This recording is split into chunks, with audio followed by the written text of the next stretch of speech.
picking up at 22, the same night, Jacob arose. This is after he'd planned this whole masterful plan of, I'm going to give a big present to my brother Esau, and then he is going to be appeased. I'll throw a towel over his face where he will, and I'm talking about that metaphorically speaking. I'm going to somehow cover myself where he doesn't see the real me. I'm going to come before him with gifts so he will not kill me, because they're about to meet for the first time in 20 years since that vengeance was first born in their hearts over the trickery of Jacob, the little brother. And it says that same night he arose and he took his 2 wives. Everybody say one too many. His 2 female servants and his 11 children, and crossed the ford of the Jabbok. He took them and sent them across the stream and everything else that he had, and Jacob was left alone. And a man wrestled with him until the breaking of the day. And when the man saw that he did not prevail against Jacob, he touched his hip socket, and Jacob's hip was put out of joint as he wrestled with him. Now I'm just going to pause because we're just traveling through to make it to a stop in Genesis chapter 33, but you got to see this because you got to know what happened. Because when it says that he could not prevail against him, it means that he could not make him quit. My grandson Jackson is 6.5 years old, and I suppose every little boy loves to wrestle with his daddy. But Curtis, since he was a little bitty guy, I'm talking 18 months, 2 years old, he's loved to wrestle with his daddy. And he would even come to my house. He calls me, my grandmother's name is Bibby, B-I-B-B-Y, and he would come to my house and go, Bibby, wrestle me. I said, you know what, can Bibby just tickle your back? You know what I'm saying? Because I'd rather do that. I'm going to leave the wrestling to the men. But Curtis might have used this same word if somehow Jackson was in such a mood that he could not get him to quit. That he just kept, it would have gotten Curtis tickled, because he'd have gone, this kid's not going to let up. Keep wrestling, even though he's been beat. Keep wrestling, keep wrestling, keep wrestling. That's the idea of what's going on here. Because we know that the angel of the Lord here, we know he was all powerful, because all he had to do is touch his hip and it popped out of socket.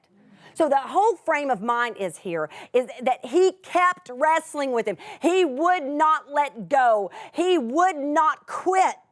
And it was the very first honest fight Jacob had ever had.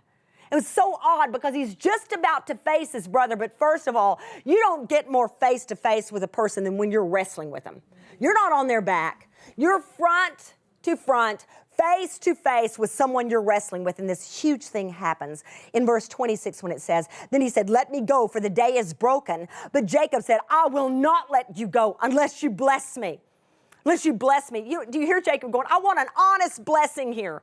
I'm just saying, I'm not letting go because you're going to bless me. You have something that I want. I want the blessing on me. I want an honest to good blessing. And we find out in Hosea, if we don't have Hosea to help us with this passage, we miss a wonderful part of it. Because the book of Hosea describes this scene, and it says that Jacob, and I'm going to paraphrase it a little bit in my own words, is crying his eyes out.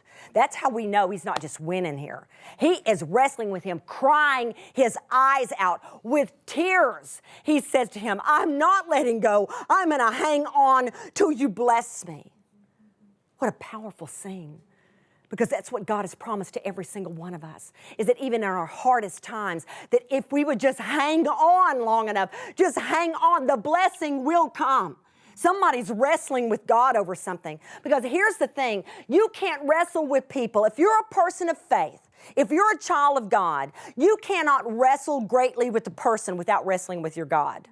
Because we can't separate it out. If I got a big problem with my husband, if I've got a big problem with a sister or brother in Christ, if I've got a big problem with a sibling, if I've got a big problem with a co-worker, if I'm in a big situation, then if somehow that is not also coming into my relationship with God where I'm wrestling with Him over it, somehow I am still in a very childish place where I've got everything in separate compartments. So he's going to wrestle the thing out. He's wrestling with Esau in his mind. Now he's wrestling with God over what to do with Esau and the problem of the blessing. And he's not going to let go until that blessing comes. And some of us say, you know, I went through that whole thing and the blessing never came. Baby girl, baby guy, did you let go? Did you let go before the blessing came? Because listen, in anything we struggle through, if we'll hang on long enough, I will not let go, I will not let go, I will not let go, I will not let go until this blessing comes. If we'll hang on, that blessing will come.